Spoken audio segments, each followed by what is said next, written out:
Will Day released the album Countrified in 2021, and he is a busy performing artist as well as a teacher, and he has a brand new song called Always a Girl, and I'm going to ask him about that and about his Tamworth Country Music Festival. Hi, Will. Hello, Sophie. How are you? I'm very well, thank you, and keen to hear about your Tamworth because I was looking on your social media and you had quite a run of shows, including something that was Under the Vines. Yeah, I did. Tamworth was fantastic. I always sort of go, oh, I'm going to have a quieter Tamworth this year. I'll just kind of, play it steady. I can't help myself. I love playing shows, and I love playing country music in 35 to 40 degree heat. Nothing beats it, to be honest. Sweating it out. So look, it was a really. I got to be honest. It felt like I guess it makes sense being I think it was my ninth festival. My best one yet. It just felt really good. And I had some new music out like the week of. So, but the shows were and the vibe in town was very normal. I suppose pre-COVID normal it felt like. So it just there was this air of kind of familiarity, I suppose, in the air with we're back, country music's back. So very promising signs. Yeah, it was awesome. Now, you had a fan zone performance, and for those who don't know, fan zone is a place where fans can go and see at least 3 songs, I think it is, from pretty much every artist who's going to appear at the festival. And so it's quite a vibe. I think it's quite fun. Did you enjoy it? I did, yeah. It's basically right in the middle of the street. Your viewers who don't know, and it's always it goes from like 10 a.m. all the way through to 6 p.m. or 7 p.m. or something. And as you mentioned, there's every artist, no matter sort of where you're at in pecking order or however you want to call it. Every artist generally has a crack at fan zone, and it was actually I had a really good time slot this year during the day, and had a good crowd there, so it was really fun.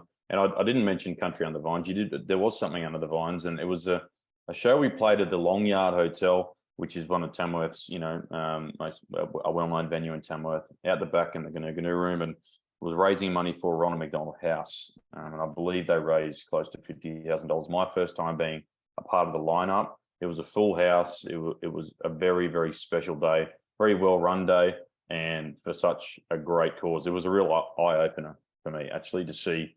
We went and did a tour of Ronald McDonald House, thanks to Rhiannon from the house here in Tamworth. Quite an eye-opener to see what they do, and they run solely on fundraisers. There's no government support, so really incredible. And for anyone who doesn't know what they do, it is to provide accommodation and support for the family members of sick children who need treatment in town. So they've usually come from somewhere else. They need to stay close to their child, and Ronald McDonald House will provide that. So, yeah, that's just an aside, but it's good for people to look at. Oh, look, I think, as I said, I've had family members that have utilised Ronald McDonald House in Brisbane before, and it was in a place like Tamworth where there's lots of regional areas where there needs to be a central point. So it was, if you can support around McDonald House wherever you live, it's very, very worthwhile cause. Now, you're a Queenslander, so I'm wondering if that gives you an advantage when it comes to playing in the heat in Tamworth, because you live in a hot place. I do. It's been today up here in Brisbane was pretty good. It was almost nice, I guess. A couple of days ago, it was disgusting. I think you go on your phone, you go it's 32, but it feels like 38 or something. It was one of those, the humidity. But in Tamworth, it's a dry heat. I feel, and I grew up in a town called Gundawindi, which is dry heat territory. So I can deal with the dry heat. It's actually the humidity in Brisbane I struggle with the most. So. Yes, I've said that to people before, that Tamworth is a dry heat. So, I barely notice it. You just sort of go, oh, it's hot, but you can still move around. People who wear, the cowboy boot and the cowboy hat, though, it probably gets a bit challenging. Yeah. I really, because when I play and I put on shows, I'm giving it my all. That's what people are there to see, and it's just what I do. It takes 2 songs, and away we go, and we're dripping with sweat, and my poor band members have to kind of stay away from me, so I'm not dousing them in sweat. It's quite disgusting. But anyway, look, you got to get into it, and Tamworth lived up to its weather reputation. Fantastic. And after a few years of not much gigging, because as I said, you are usually a very busy artist, and there was an enforced slowdown for everyone. You must be enjoying being back in front of audiences who are behaving like they're back. You know what I mean? Yeah. Just seeing people. We had a couple of shows just on the weekend. Played at a town called Cropper Creek, a tiny town in the Gwydir Shire in New South Wales over the weekend, and it was a town hall event. The whole community was there. It's fantastic. Another show in Brisbane on Sunday, and a real sense of normality. And every now and then when I'm playing the show or after they're going, hang on a sec, that was only like probably in Queensland maybe 12 months ago max, where you weren't even allowed to get up and walk around at a venue. So it's promising signs for where we're headed. I do think that, we've got a way to go in terms of rebuilding the industry, but it's nice to be back doing what we love for sure. Given that you do play a variety of shows, you've played BNS balls, you've done festivals, all sorts of things. I'm curious, when you first get to a venue and the audience starts to arrive, do you, drawing on your experience, have a sense of how that audience is going to behave, or what sort of show it's going to be? Just like you sort of think, it could be a rowdy night, or they could be a quiet crowd, or do you just wait to start and see what happens? It's a really good question, and often it's when they're quiet and there's a sense of quiet, and there might be, for example, the show on Saturday, there's people all sort of scattered around this hall and out on the grass and enjoying the twilight kind of period, and I'm kind of going, what's going to happen here? Are they going to come in and be part of this show? Because that's why we're here, that's why they're here, and it turned out to be a great night. And it's when I do these rodeos or BNSs, it's just rowdy from the start, and I just go, you kind of get that buzz. You're like, okay, you get nervous in a different way. It's like, okay, they're up for it, we got to go. And if they're not really into it, you kind of got to go, all right, how in the world am I going to brush that aside and go, these people need to get into it, and that's why we're here. It just got to sort of flick the switch and give it your all, essentially. So. But it's a high performance act, or like a tightrope walking act in a way, because you don't have a lot of time. Like your gigs, however long, an hour or 90 minutes or whatever, you're a headliner, and you do want to get them in. So I imagine you do draw on everything but at the same time there's a little bit of I don't know, magic or magicianship maybe. Yeah, and experience too. I think I used to. I still get, obviously, if you're not getting nervous when you're doing what we do, I think there's a problem, and you probably you're not really that passionate about it. It's a good nervousness, but it probably comes. I built that kind of skill over time, and still building that skill. And I'm doing some teaching. I always talk to the students about that. It takes a lot of time to develop that sense of, okay, I've got 3 hours, as you said. I've got 1 hour. I've got 40 minutes, whatever it is. To go, you need to impress these people, and audiences are funny. Like, it's not really about impressing them. It's about kind of going, well, if you're not having a good time, they're not. You really invest in that kind of mindset. I think that's what I do. So I kind of have to go, all right, even if you're kind of feeling what's happening at this show, it's all right. Put on a show and it all will be okay. And often it is. And it comes with time and experience and lots of gigs, I suppose.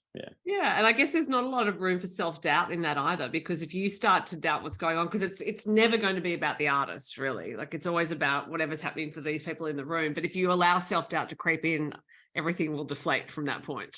That's exactly right. And don't get me wrong, the self-doubt always creeps in for me. That's like that flicking that switch going, okay, you've just got to kind of a step aside of that, almost a step outside of that. It's quite difficult to do, but luckily enough, like, I've done lots of solo, like thousands of solo gigs over my career, and the solo gigs is tough, but I'm lucky enough, all the touring I'm doing now, I'm with a full band. So you draw on the camaraderie of your band, and I've got some great mates that share the stage with me, and that's actually a big part of it. Because you turn around to the drummer and go, yeah, it's all right. We're going to be okay. Bass player, guitarist, yep, we got this. So yeah, it's a nice feeling. And at the very least, you're having fun with your mates. So that's good. And that's right. Even if anyone isn't listening, you're having fun with your mates anyway, and that's what music's about. So Yeah. Now, one of the songs that I'm sure you were playing in Tamworth, because you released it around that time, was, or is, or I should say, Always a Girl, your new single. What did you like about this song that you wanted to record it? Yeah. New territory for me, Sophie. Not recording, but released. There was a song on Country Fire that I didn't write either that I released on the album. First time releasing a single that I didn't write, and to be honest, we were just trying something new. I'm talking to my great mate, publicist and manager Karen. We just thought let's just let's try this, and it's worked out really well. So essentially, because I'm with like a publishing company that can sort of has access to all hundreds of songs, we thought we'll try it. If anything jumps out at me, I'll record it, and if it doesn't, well, I guess you go, well, we tried and it didn't work, and we'll go and write another song. But this song, it's country rock. It's a bit edgy. It's got a great kind of modern sort of sound to it, I suppose, in the way it's written. But really, the actual songwriting is actually incredible. It blew my mind, the actual quality of the actual song. And it's still a love song, and I haven't written a lot of love songs, and I find them pretty tricky to write and do them well. But this song was so well written, and I'm just like, that guitar riff at the start is very me as an artist. So you try to look for little pieces that you think, okay, well, if I record it, it would sound like Will Day, I suppose. I could and pay compliment to these amazing writers who wrote it. So it just had all the ingredients for the sort of song that I would work for me, like not only recorded but playing live as well. And so far, it's been received really well, and really proud of it, actually. Yeah. And as you said, it's not a song you wrote, but it's interesting how much pressure can be put on artists to write songs. But when you think about a lot of the singers that everyone admires, they don't write their own material. Like Frank Sinatra, Michael Bublé, people like that, they didn't write their own material. They were relying on songwriters to bring them great stuff. And there is so much skill in interpreting a song and performing it that I think can be under-acknowledged when you're the singer-songwriter, because everyone thinks, oh, well, you wrote it, you know how to sing it. But when you're taking someone else's material, you've really got to connect to it and find a way to record it and then play it live. So sorry, go on. I'm talking. No. But it's a really interesting. No, you're exactly right. You mentioned Frank Sinatra, and I'm in my teaching role at the moment. I'm teaching a popular music history class, and I was talking about Frank Sinatra, and all those songs came from Tin Pan Alley and by these great writers that they just pumped out songs in the 40s, and that's Nat King Cole and Frank Sinatra. They needed songs to record, and it's the same today. I know that someone like Keith Urban released a lot of his own stuff in the early days, but now he doesn't really write a lot of it. So, and to be honest, it's a bit of a battle for me as a songwriter versus the artist sort of thing, because I go, oh, am I kind of selling myself out as a songwriter there? I'm like, and I've thought about it, I've stepped back and go, well, not really. I'm just kind of taking another angle, and if there's a great song out there, and I think it deserves to be recorded, I'll be proud to do it. As you said though, you have to try and relate to it in some way. And I'm really glad I've done it. It's been something a positive experience, and I'll do it again. So it's been good fun. It's a very catchy song, so it has worked very well. Yeah, it's got that catchiness to it, and just you look at the three writers that wrote it. It's like they've written number ones for huge American artists, and I just feel quite grateful actually that song was floating around there in the song universe, and I've managed to snaffle it up. So yeah. When you first play a song for an audience, or like a new song, whether it's a song from years ago or this one, whenever you're an artist presenting a new song, do you sort of play it the way you are going to record it or have already recorded it and then modify it as you go? Or do you just sort of say, this is the way I'm doing it live, this is how we're doing it? Yeah, it generally, the way I do it anyway, when I first play it live, it's sort of, no matter if you rehearse it or whatever, it's always takes a little bit to feel comfortable in the skin of the song, playing it live. You're so used to, you've done it, you've sung it 1,000 times doing the vocal take or whatever. But often the musicians who played on the recording aren't the musicians who play it live. So not all the time, but for me in this case it was. So they've kind of got to connect to it, this amazing band I have. So it takes a little while to kind of get comfy with it. So the safest bet is to give the guys, okay, here's the track, we're going to play it to the track, the structure. That's the best way to do it. You might have to change a couple of little things, but then you'll find it kind of develops over time, and things might sort of change with outros and intros and that kind of thing. There might be an extended solo, but the safest bet is to sort of say, all right, we're going to play it as we recorded it. Yeah. I mean, partly why I'm asking you these questions is to try to bring out that how much skill is involved in being a live artist, actually playing for lots of different types of audiences. Because as you said, you've played solo, you've played with a band, you've played rodeos, you've played BNSs, you've played Tamworth, you've played quieter shows and clubs. It's not just showing up and going, oh, hey, I'm here with my amp and my guitars. Yeah, But no. you've actually got to read the room, put together the set list, and then adjust as you're going. Yeah, it's a really tricky, it can be very fickle, very challenging environment. And I feel like I'm lucky enough. I've kind of worked really hard at what I've tried to do as an artist, as an original artist, doing the wheelbase songs and playing country music, is you try and keep progressing in your career. So those smaller, tougher club gigs, which I've done thousands of, you do less of, and you can be playing putting on your own show to larger audiences and bigger stages with production and whatever. So I'm very lucky that I'm kind of doing a lot more of those shows now. But I still do gigs, every now and then where it's like, man, okay, it's gonna be really tough work. What's the mindset? How do I read this room? And I think really, if you've asked the superstars, I mean, even though they're playing stadiums, it's still a different audience every night, no matter what. Yeah. And you never know how they're going to react. It's tough. It's a tough thing, but we do it because it's just like, well, this is us laying it all out, essentially. What we do, and let's hope someone connects at the end of the day. Yeah, and it's a fundamental need of humans, I think, to gather and listen to music, and certainly I've seen people coming back to shows. Obviously, as you said, there are still some things that need to be done for the industry, but the enthusiasm seems to be there. It does, and there's some promising things happening with the announcement of funding, whatever, to build the live music industry and the film industry. But back up, I was just thinking about talking about audiences. I went to see Keith Urban in December in Brisbane, and he said, I've been to a few Keith Urban shows, but he said, in this 2 hours, guys, not everything else outside of here, it doesn't matter. And it was and what an entertainer, and I really related to that, going, he's right. There's 14,000 people in here, 15,000. That's what and essentially when we're doing that on a significantly smaller scale, it's the same thing, everyone has something going on in their life, but you kind of have this job once you're on that stage to go, all right, let's be in it together, essentially. Yeah. Sounds a bit cliche, but it's what it is, So. Well, it's not. It is fundamental to human society. Throughout millennia, we have gathered to do things, and when we are gathering again, even if people are still slightly nervous. But to go back to your music, because Always a Girl is not on Countryfied. Countryfied only came out in 2021. You didn't really get a chance to play it live as much as you would have otherwise because of the pandemic. Were you at all tempted to hang on to those songs a bit longer, or you just thought, okay, done, new material? Look, the way I kind of do things, it's always about moving on with releases, and the way the country music industry works is that you've got to keep releasing. That's my kind of, got to keep touring, got to keep releasing and keep things fresh.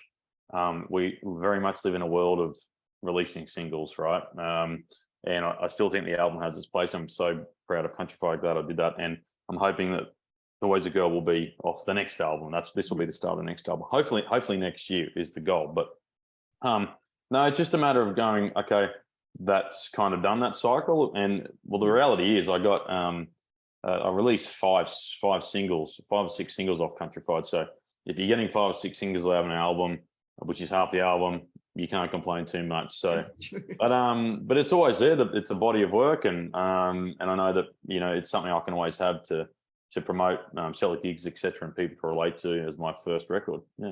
Yeah. And so looking ahead to this year, I imagine you schedule yourself fairly far in advance. Yeah, we do. Lots of prep at the moment, and late last year is going into touring for the year. I've got a lot of great regional Australia events planned already, and a lot in Queensland, but I'm really trying to branch out into state a lot more this year. That's the goal. Now we can do that. I had that Countryfied tour, which was actually a national tour planned, but and a lot of it didn't really happen for obvious reasons. So really trying to branch out a little bit this year into different parts of Australia, and just keep an eye on opportunities and get those dates in the diary, because and get on the road. I'm going to be on the road. That's my ethos. And also, I think you love it to an extent, because you've been doing I do. it. Oh, yeah. I do. I came home we had a great weekend. I came home on Sunday night and I was wrecked, absolutely wrecked. And I'm working a day job now. So, I was absolutely exhausted, but I just said to the guys, man, what a great weekend. And I just, every time I do it, no matter how many times I do it, I go, man, I love this. This is the best life. It's so good. Yeah.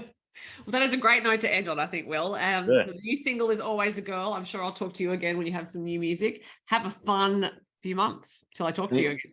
Thank you, Sophie. And there'll be more releases coming. So I always love our chats, and I always appreciate your support. So thank you so much. Thanks for chatting to me. Cheers. Pleasure.